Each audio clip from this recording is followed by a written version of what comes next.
Hello and a very warm welcome to yet another interesting edition of the program CAC Weekly, a weekly program that keeps you abreast on the activities and the achievements of the Corporate Affairs Commission. My name is Amina Jibril. Coming up on the program, Registrar General harps on the need for stakeholders to avoid sharp practices while dealing with the Commission.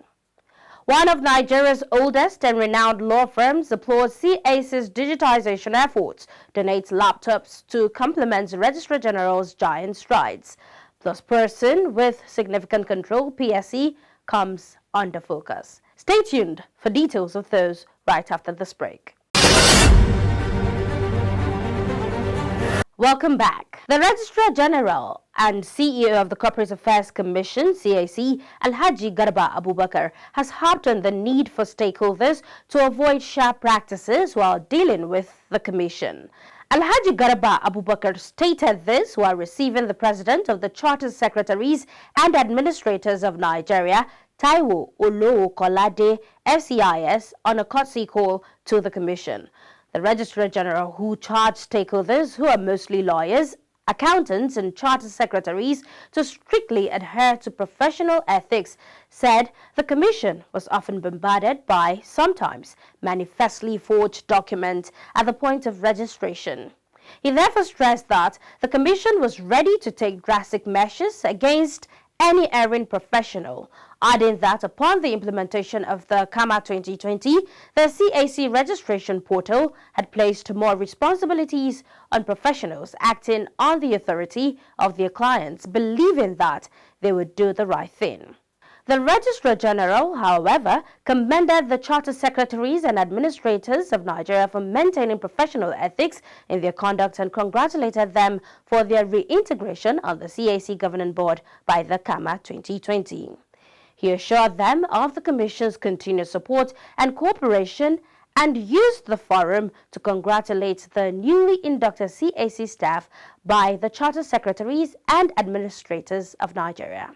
Speaking earlier, the President of the Chartered Secretaries and Administrators of Nigeria, Taiwo Olowo-Kolade, FCIS, applauded the reform initiatives of the Commission and pledged their continuous support and cooperation with the CAC.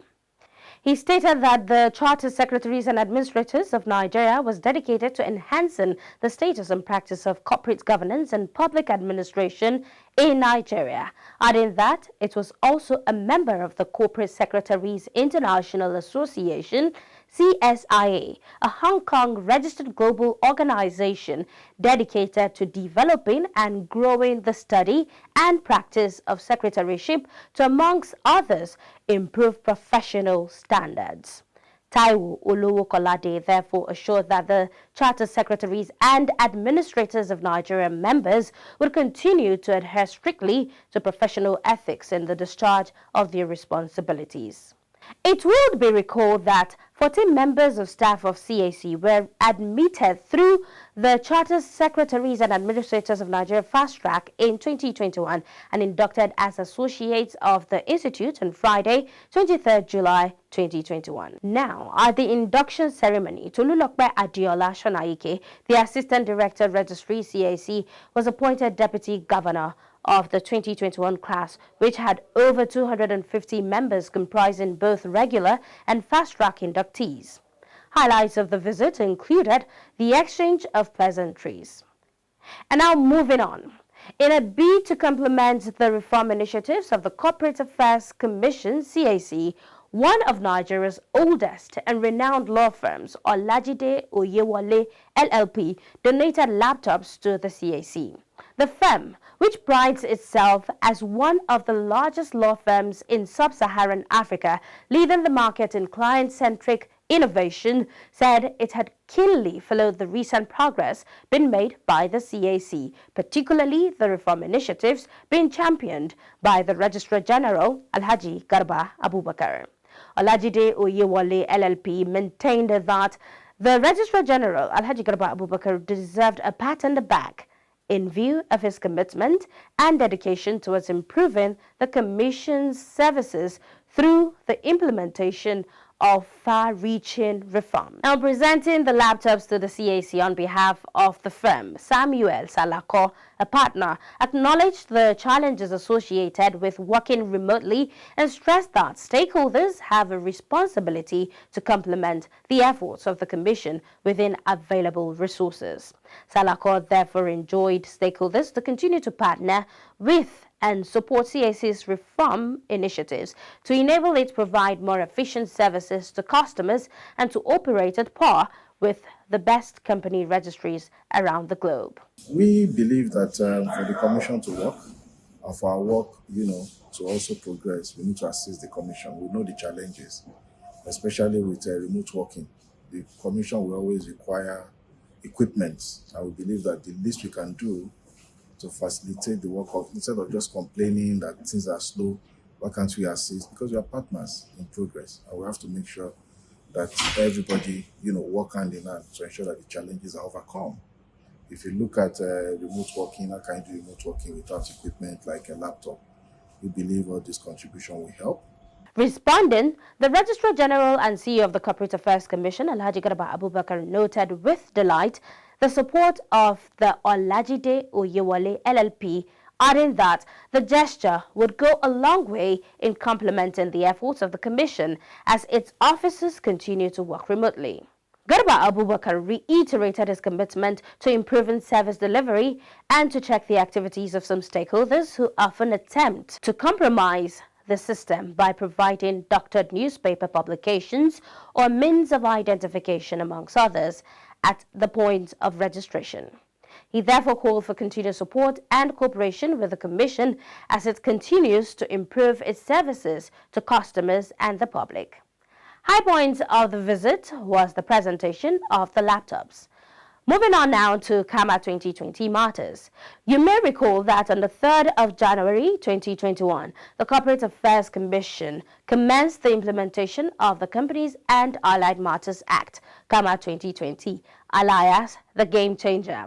In a bid to keep the public abreast with some of its reforms made pursuant to the CAMA 2020, the CAC immediately reinvigorated its enlightenment campaign on the provisions of the CAMA 2020 via appearances on several TV and radio programs, amongst others. In continuation of the Enlightenment campaign, the Registrar General and CEO of the Corporate Affairs Commission, Alhaji Garba Abubakar, recently appeared on a flagship program of Nigeria Info, Abuja, The Sunny Side. During the 1-hour slot, the Registrar General entertained no less than 17 questions from listener, calling or WhatsApp messaging from within and outside the country.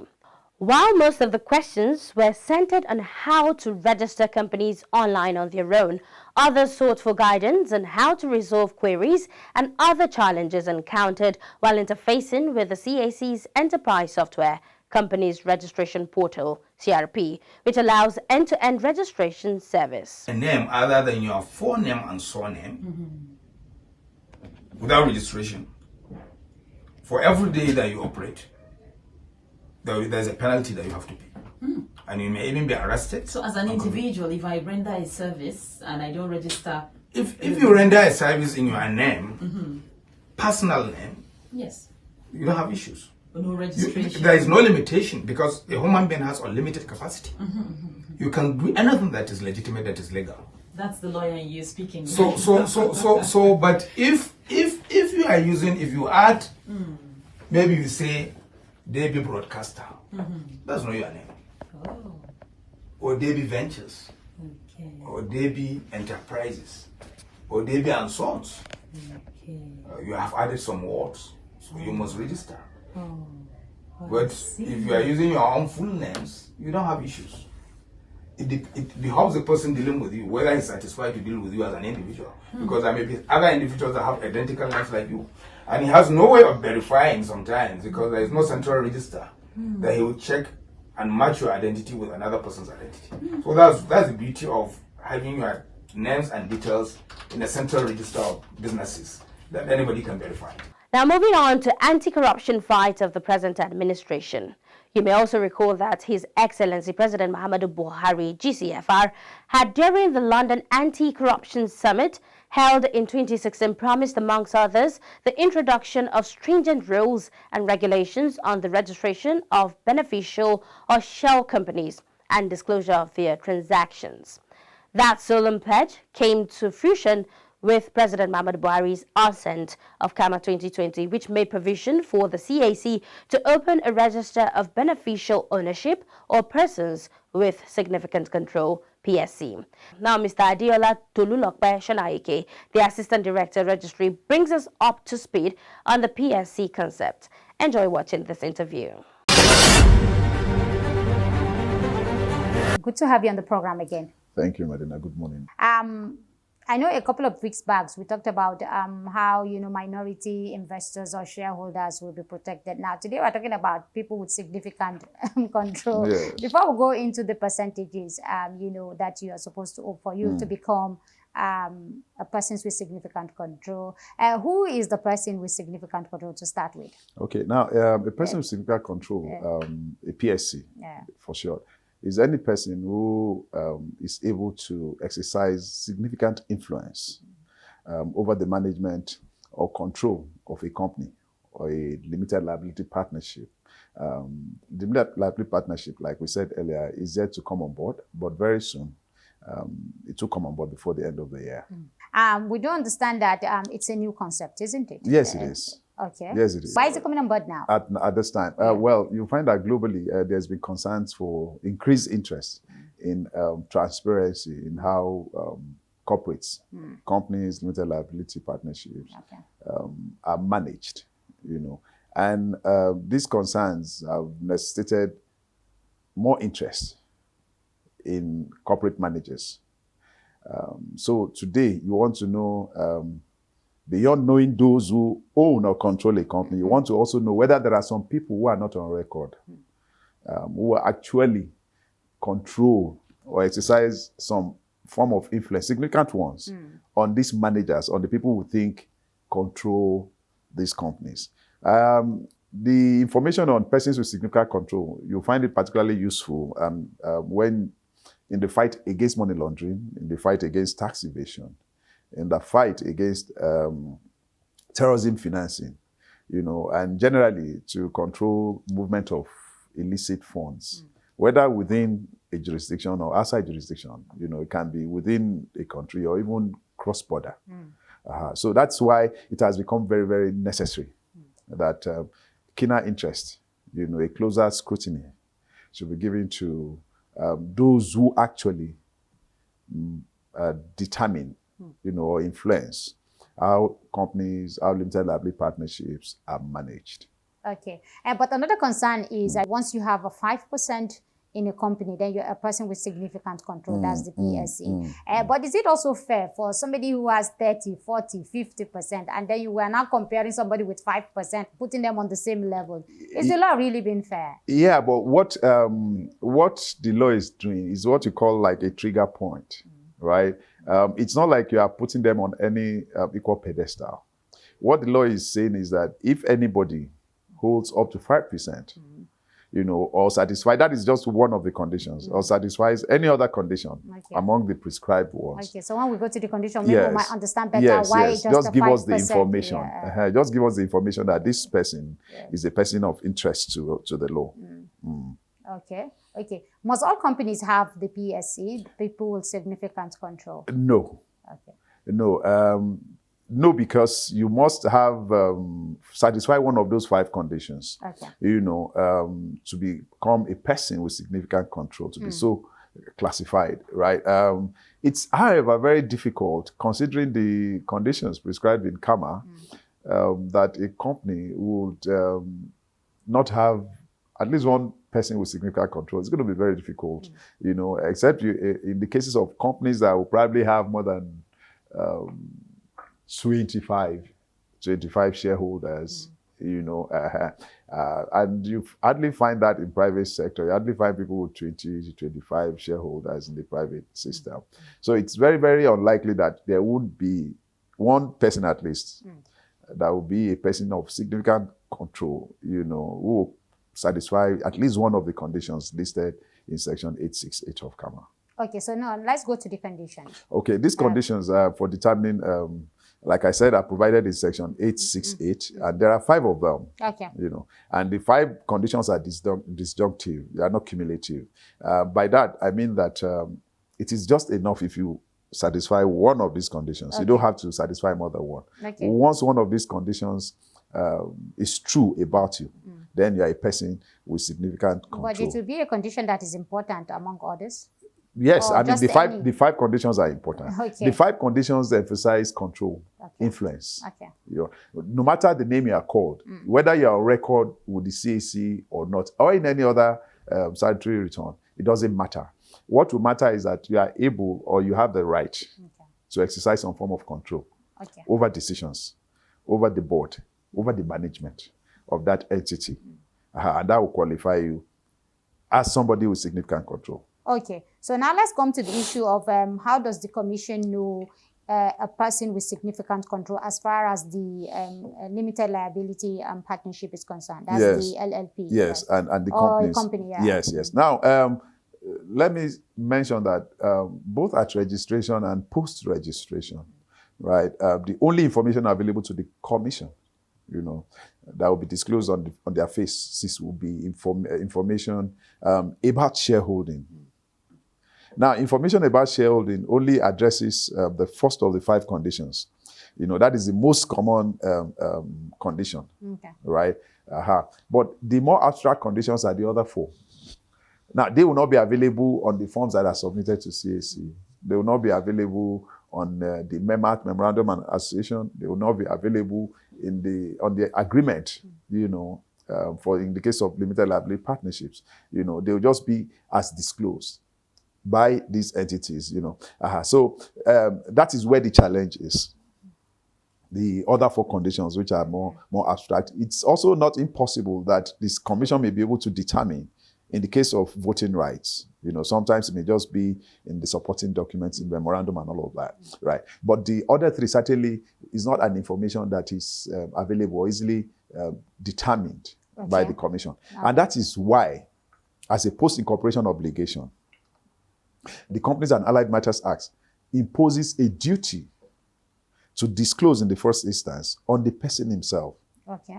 So that once a person attains that status, satisfies any of these 5 conditions, is under a duty, a statutory duty, to immediately notify the company that he has become a person with significant control. Okay. Now, is to do this within 7 days of becoming that person.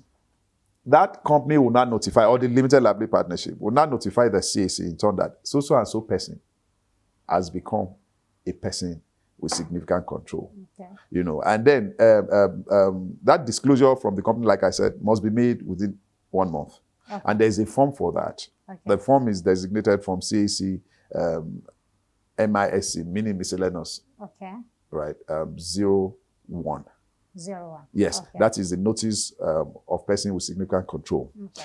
And then beyond that particular notice, right, every company and limited liability partnership is obligated under the law again to include information on persons with significant control in their annual returns to the commission.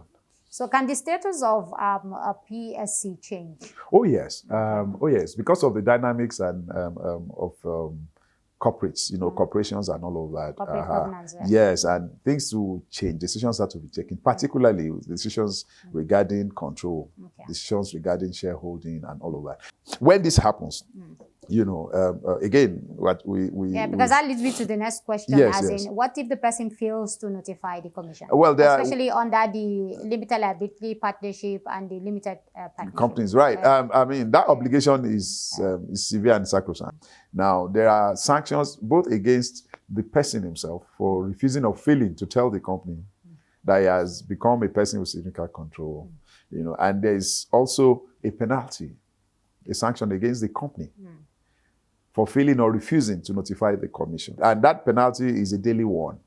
It runs daily against the person or the company and its directors, as the case may be. How severe? is the penalty? Now, the penalty is, the rates are in the regulations, depending again on the size of the company. Okay. You know, it's more severe when the size of the company is bigger. For instance, we have 4 classifications, in fact 3 generally. You have the small company, you have the company other than small, but it's still a private company. Okay. And you have, and that's, with that one, you always classify companies limited by guarantee as one of them, right? And then you have the public companies. That's the PLC. Yes. Now you now understand, talking about companies limited by guarantee, you now understand why shareholding cannot be the major parameter, you know, for determining in case of companies. Because companies that are limited by guarantee do not have shareholdings, right? But they vote, they have voting rights, and they have directors and the boards, you know. So those other considerations, those other 4 will apply to them, you know, and they may qualify under any of them. Now, talking about the severity, back to it. Now, for small companies, the amount in daily penalty is lower.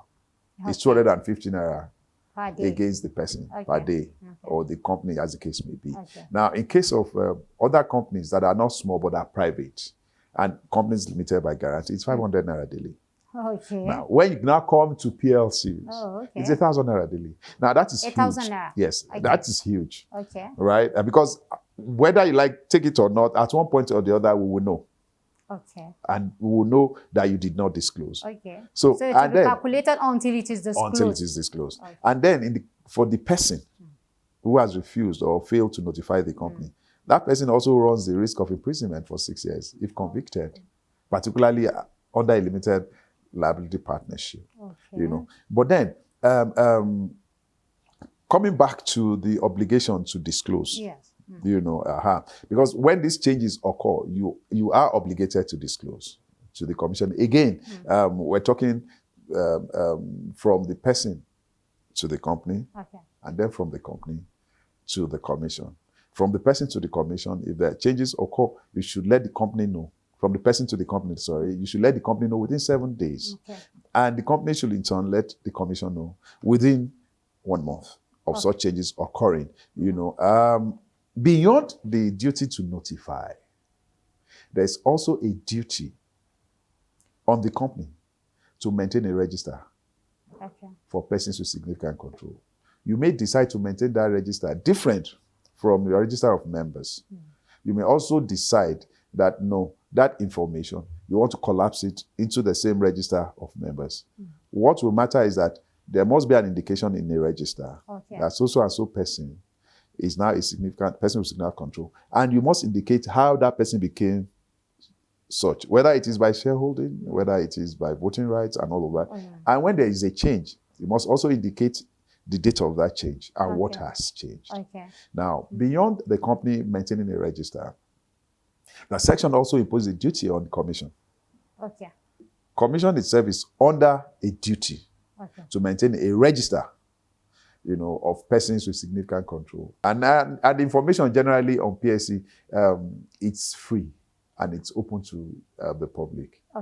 Yes. So no cost attached. No cost attached. In fact, when you do... It's only when it comes to penalty that there's cost. Yeah. In fact, when you do a general search on the portal, you know, at search.cac.gov.ng, you will see it when telling you, it will give you the basic information about the company. And then it will also tell you persons with significant control. If there are persons with significant control in that company, once you click on it, it will show you. As we wind down, how will all of these impact businesses, the business environment? Now, the main value that this will add is that there is increased transparency in ownership and control of businesses, whether as a company or as a limited liability partnerships. So this, what you call incognito holding of shares, you know, masquerading behind somebody to control a company, will be reduced. Because if you have a duty to inform and you don't inform, you, like I said, beyond the penalty that accrues to you daily, there's also the risk of imprisonment. So there is no longer things like asset shielding. We know those who own these things. You know, so it will help us combat asset shielding. It will help us combat money laundering, particularly when it comes to proceeds of crime and you try to move that money, those proceeds, using the cover of a company or the cover of a limited liability partnership, or even an incorporated trustee, NGOs and all of that, because they are also under an obligation to disclose, generally in most jurisdictions, Now, because an NGO can qualify as a person with significant control in a company, because they can hold shares in companies. So that era of doing things under the cover of corporate were different. Hide and seek, not day again. At least it's been reduced. So if you go and hide and we seek and find you, these sanctions are severe. Okay. Right. All right. Mr. Tolulokwe Adeola Shonaika, thank you very much indeed for your time, sir. Thank you, Medina. All right. And on that note, we wrap up this week's edition of the program CAC Weekly. We do hope you enjoyed watching. Now remember, for comments and inquiries, please take advantage of our social media handles and our helpline. Remember, on Instagram and Facebook, it is Corporate Affairs Commission. Our email is at cservice@cac.gov.ng. You can visit our website at www.cac.gov.ng. You can also reach us via our helplines on the numbers 081-822-99016 or 081-822-98971, 090-874-01598 or 090-874-01599 and 090-874-01600. Do join us next week for another interesting edition of the program. Same time and same station. From me, Amina Jabril, and the whole team here, it is bye for now.